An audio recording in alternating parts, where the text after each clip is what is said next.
আজকের দিনটা আমার একদমই স্পেশাল দিন। কারণ আমার উনি বাড়িতেই থাকবে সারাদিন। আমার মাথার উপর নৃত্য করবে আজকে। না বন্ধুরা, অনেক দিন বাড়িতে থাকে না তো ভালোই লাগছে, একদম অন্যরকম লাগছে, অন্য ছুটি ছুটি মনে হচ্ছে। কিন্তু এটা রবিবারও ছিল না, কিন্তু তাও মনে হচ্ছিলো আজকে যেন ছুটির দিন। 2 কাপ চা নিয়ে বসে পড়েছি, দুজনে হাজব্যান্ড ওয়াইফ চা খাবো। আর সকালবেলা আর এই যে পরিবেশটা, শান্ত পরিবেশটা কাটাবো।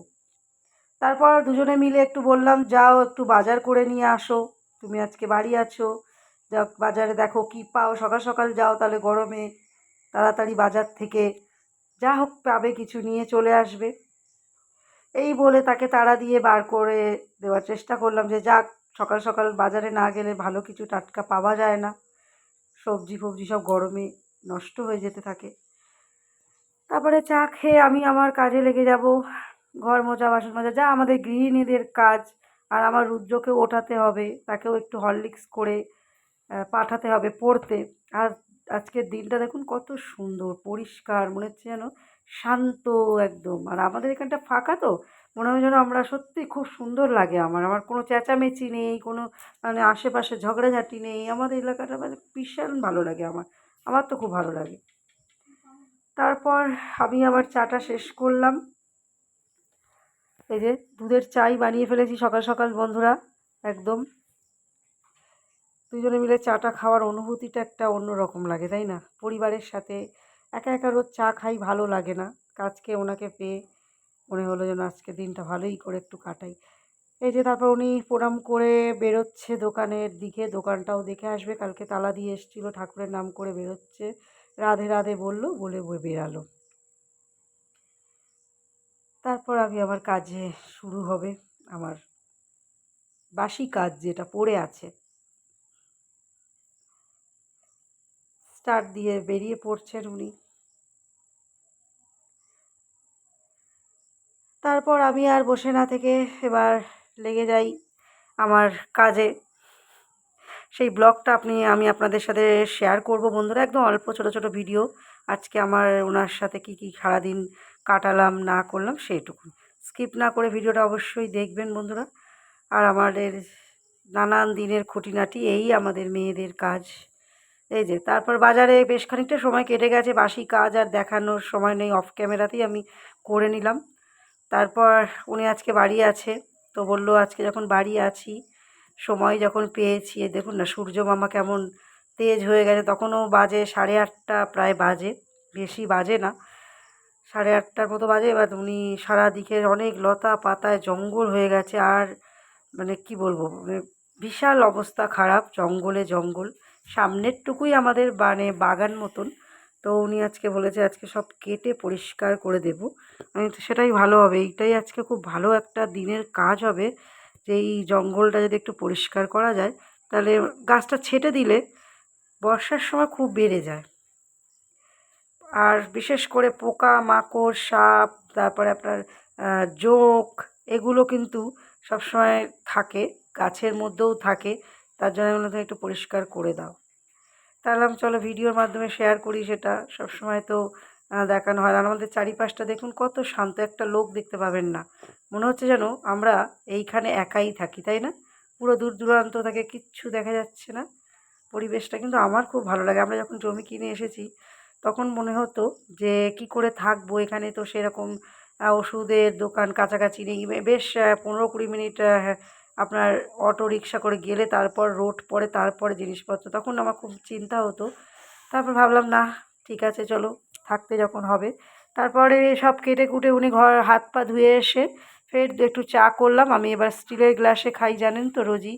আমার স্টিলের গ্লাসে চা না খেলে কিন্তু চায়ের নেশার এটা কাটে না। তাই আবার আমার স্টিলের গ্লাস আর ওনাকে কাপেই দিলাম।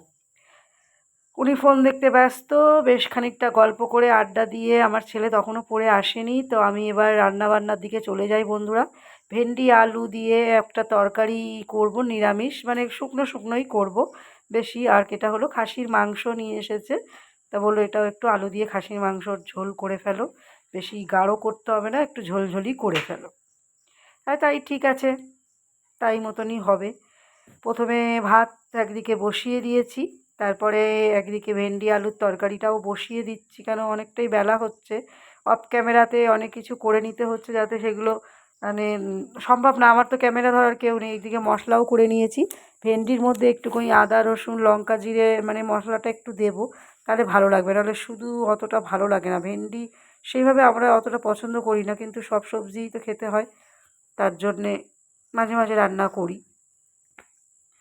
এরপরে আবার ছেলে আসবে, তাকেও টিফিন খাওয়াতে হবে বলে সব কাজগুলো গুছিয়ে নিতে থাকি।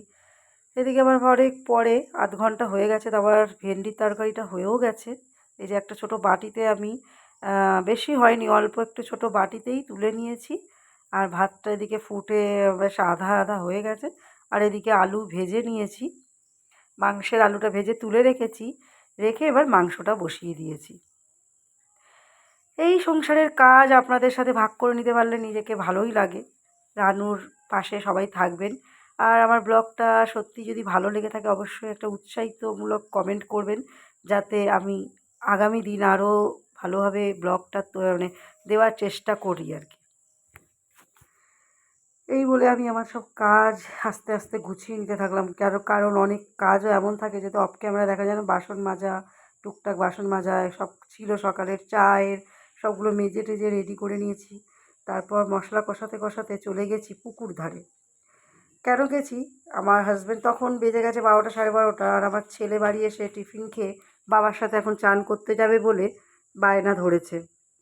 তারা পুকুরে স্নান করছে, আমি আর দেখালাম না, কেন তারা খালি গায়ে আছে, কমেন্ট ব্লক হবে, ওই জন্য আমি আর দেখালাম না। এদিকে সিটি পড়ে গেছে, এসে তারপর প্রেশার কুকারে সিটি দিতে 3টে সিটি দেব, সেই সিটিটা পড়ে গেছে। খাসির মাংসটা সিটি না দিলে কিন্তু সিটে মেরে যায়। প্রায় 1:30 হবে, বাড়িতে আছে বলে আজকে 1:30টার সময় খেতে বসে পড়লাম, কেন আমার ছেলে কিন্তু খাসি মাংস খুবই ভালোবাসে। তারপর এক এক করে সব ভাত থালার মধ্যে বেড়ে নিচ্ছি তিনজনেরই। আর অন্য দিন 3টে 3:30-র আগে আমরা কিন্তু ভাত খাই না। আগের ব্লগে যখন শুধু খাওয়ার ভিডিও দিয়েছি আমি আপনাদের বলেছি অনেক বেলা করেই আমরা খাই, কারণ হাজব্যান্ড তখন 2টোর পরে বাড়িতে আসে, তার জন্যে সেই সময় খাওয়াটা হয়। আর আমার বিট্টু, ওকে 1-2 দানা ভাত না দিলেও যে কেমন করতে থাকে, ওরও ভাত মানে প্রিয় হয়ে গেছে, বাঙালি। এই যে এক এক করে আমার ছেলের ভাতটা মেখে দিচ্ছে আমার হাজব্যান্ড। আর আপনাদেরকে টাটা বলে আমি বলবো, কিন্তু সেই মুহূর্তে খুব ঝড় উঠেছে। আর আমার ঝড় দেখতে এত ভালো লাগে, আমি কি করলাম, ক্যামেরাটা নিয়ে দৌড়ে বাইরে ছুটলাম। ততক্ষণে আমার হাজব্যান্ড ভাত মাখছে দেখে আমি, চলো তুমি ভাত মাখো, আমি একটুখানি আসছি বলে, আমি দেখুন কীরকম কালো করে এসছে মেঘ। তখন 1:30 পৌনে 2টো, এমন অন্ধকার করেছে মনে হচ্ছে যেন সন্ধ্যাবেলা। আর গাছগুলো ভেঙে পড়ছে, আমার তো অ্যালবেস্টারের বাড়ি, তো ভাবছি আমার যে কী হবে। এই দেখুন কেমন অন্ধকার করে এসছে, তুমুল বৃষ্টি আর ঝড় সেই সময়। তারপর খেতে চলে গেলাম। বন্ধুরা, ব্লগটা ভালো লাগলে অবশ্যই পাশে থাকবেন। কেমন হচ্ছে আমার ব্লগ একটা লাইক সাবস্ক্রাইব করে পাশে থাকবেন। টাটা।